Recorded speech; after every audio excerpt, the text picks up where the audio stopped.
Before I begin, a somatic invitation just to keep track of whatever emotions, feelings, sensations come up in your body, and note where in your body these come up as I'm doing what I'm here to do. So greetings, beloveds. For those of you that don't know me, hi.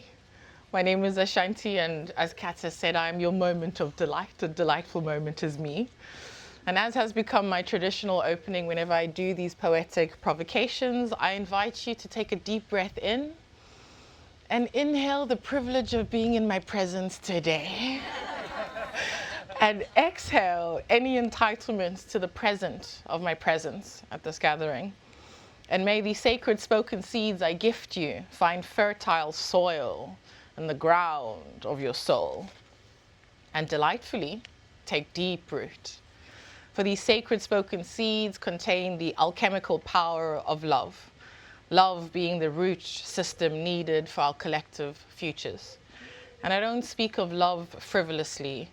I cannot, because if you don't know, we are all unsupervised children.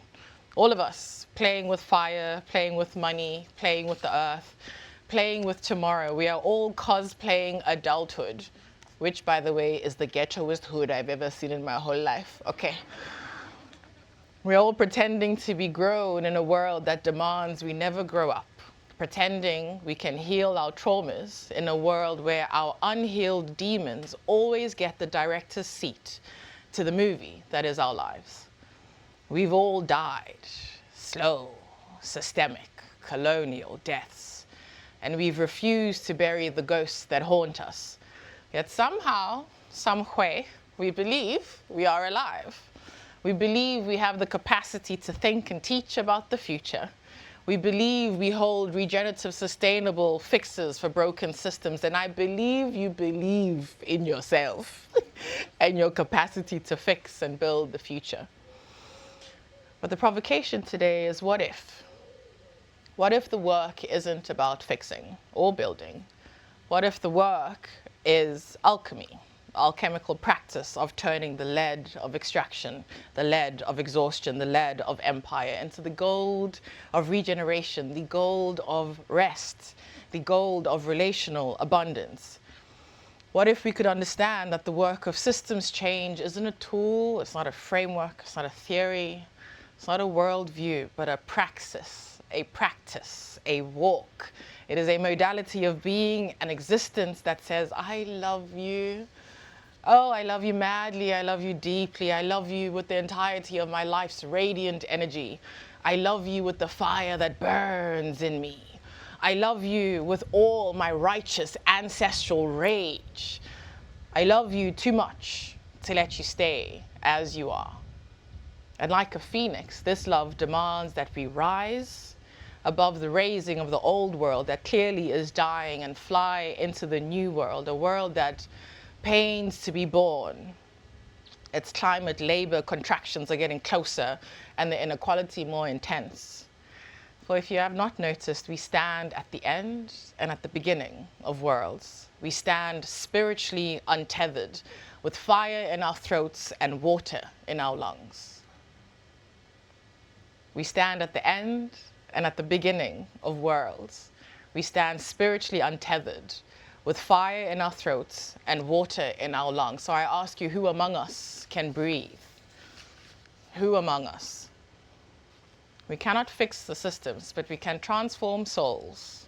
There's no use in sharing blueprints of the future, but breath is useful.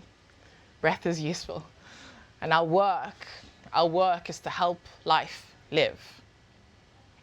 At this moment, in this space between worlds where none of us can breathe properly, Mother Earth is asking us a very, very simple question.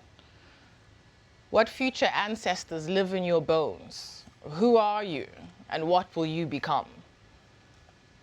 What future ancestors live in your bones? Who are you and what will you become? This is the alchemy of love. And the answer to that question is what it means to love yourself, to love your family, your community, your society, your world, your future, to become an intentional ancestor, because the future needs ancestors who can plant orchards in policy papers, who can weave justice into peacetime data algorithms, who can leave intergenerational batons polished by purpose and not buried in the bones of systemic burnout. Intentional ancestry demands that we handle the heat of the burning required for the phoenix to rise. It demands that we use the fire in our throats to fire burn it all down.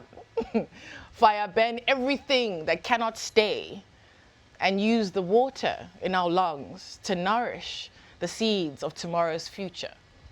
Because yes, there is rage, but rage without reverence for the cause repeats the wound.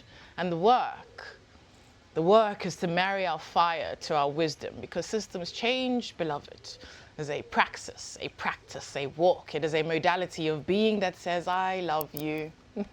I love you madly, I love you deeply, I love you with the entirety of my life's radiant energy. I love you with the fire that burns in me.